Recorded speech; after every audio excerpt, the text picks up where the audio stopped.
So here we have the Jaguar XE on a 17 plate. I'm going to start off by showing you around the outside of the car, and then we'll hop in and run through some controls on the inside. From the outside though, you can see it's a 4-door car with alloy wheels. We're going to start off inside the boot area of the car first of all.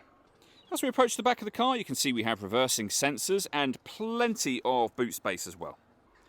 Okay, so we're just going to work our way back around to the front of the car, and then we'll hop in and run through some controls on the inside. But now that we've done a full circle of it, you can see it's in fantastic condition the whole way round.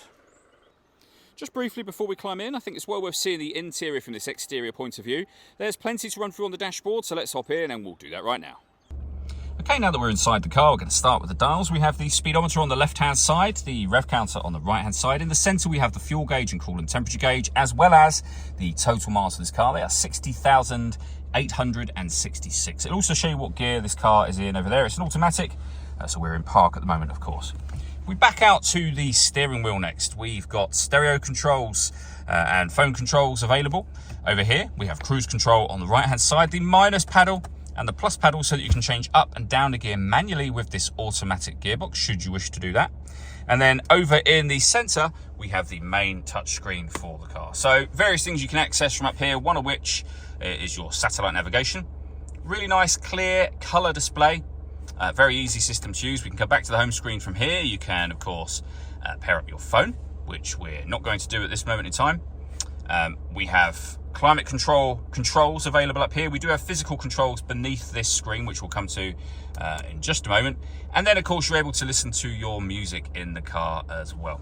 If we turn the volume on or the audio on, you'll be able to see there we've got DAB, FM and AM radio, auxiliary input as well. Once you paired your phone, we've also got Bluetooth audio available to you.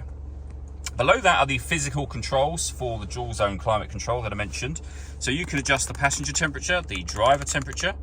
You can increase and decrease the fan speed from down here. The air conditioning is on at the moment, so that's off. Back on again. You can hit auto. In doing so, the car will now maintain the temperatures you've asked for by taking full control of the fan speed and direction of the air for you. You can hear it doing that. We can override that manually whenever we wish to. Also within this section, we have the start and stop button for the engine. We have the volume for the stereo. The dial that is essentially your gear lever. We have reverse, neutral, drive, and if you push it and twist it, sport. When you switch the ignition off, this will lower down so that it sits flush to the center console, and of course when you start the engine it will rise back up again. We have stop and start. This car is able to cut out when it's stationary in traffic to save you fuel. You can turn that system on and off from here. We can turn our traction control on and off, and we can change the driving setup of the car. So we have normal, track or race, eco, and then snow and ice as well. And as I mentioned, if we switch the ignition off, you'll see that that will lower down for you. All that leaves me to say is thank you for taking the time to watch this video. If you'd like to come and see the car in person and have a test drive, please feel free to give us a call here at Surrey Specialist Cars. We'd love to hear from you soon.